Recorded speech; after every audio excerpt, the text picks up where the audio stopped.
Hannah.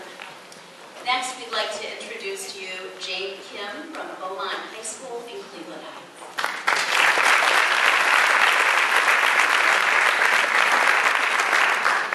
Well, Jane, I understand your dream of becoming a Peace Corps volunteer in Africa. Why? Because I really have a desire to help people, and I know that the life I have right now is something definitely not to take for granted, and that I really do have the potential to help others. I would do that. And I understand you want to travel the world and eventually become a physician. That's wonderful. And you're going to try to attend either Duke University or the University of Chicago. Okay, now that you're relaxed, here's your question. Jane, what do you hope most for your future?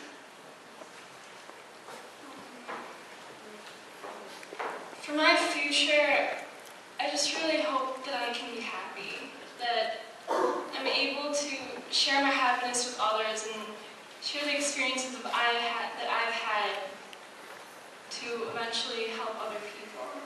And one way I want to do that is by becoming a Peace Corps volunteer.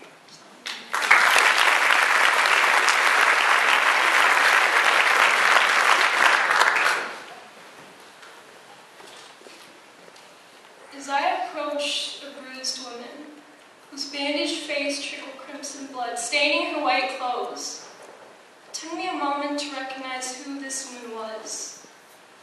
The disheveled appearance and undeniable terror that shone through her eyes contrasted with the strong and fearless person I knew her to be, my mother. This was the second time my mother had been brutally beaten and robbed by the individuals who viewed her Asian minority race as permission to degrade and disrespect the strong Native Korean character she held. I began to recall the harsh slurs that were hurled at my parents, and soon at me. "Go back home, chinks," they'd yell while shrieking with laughter. They mocked the broken English that my father used as I cowered my own head in embarrassment. They slanted their eyes to mimic mine. They erased the small amount of pride I had for my culture by simply labeling my people ugly chinks. Having parents who have received cultural insults ever since they've immigrated to America, I became so accustomed to these discriminatory comments and stereotypes towards my culture, my people, that I began to believe them. The blood shed by my mother provoked serious reflection on my part.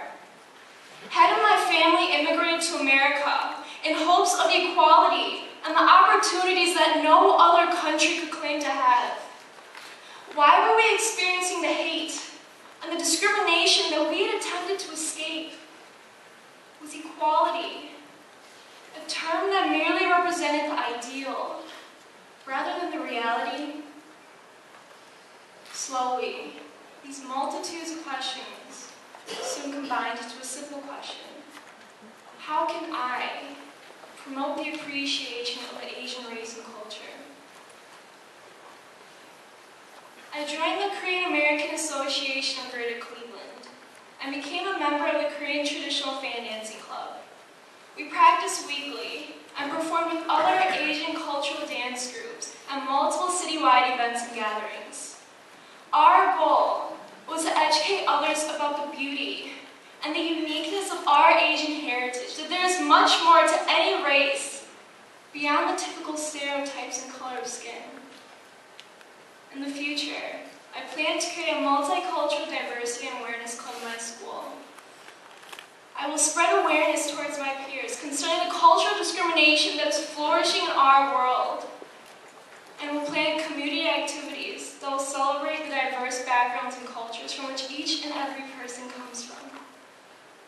I also deeply hope to interact with elementary and middle schoolers to assist them in recognizing at an early age the significance of their own heritage, as well as the cultures of those around them, something that no one did for me.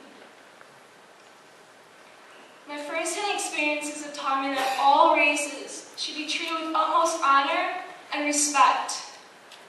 It is unacceptable for society's lack of education about different cultures to result in the shunning of single groups from the community.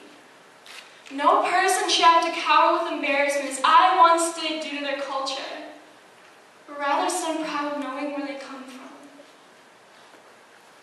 Confucius once said, "To know what is right and not to do it is the worst cowardice." I refuse to cower any longer due to cultural discrimination, and will do my part in stopping the hate. Thank you.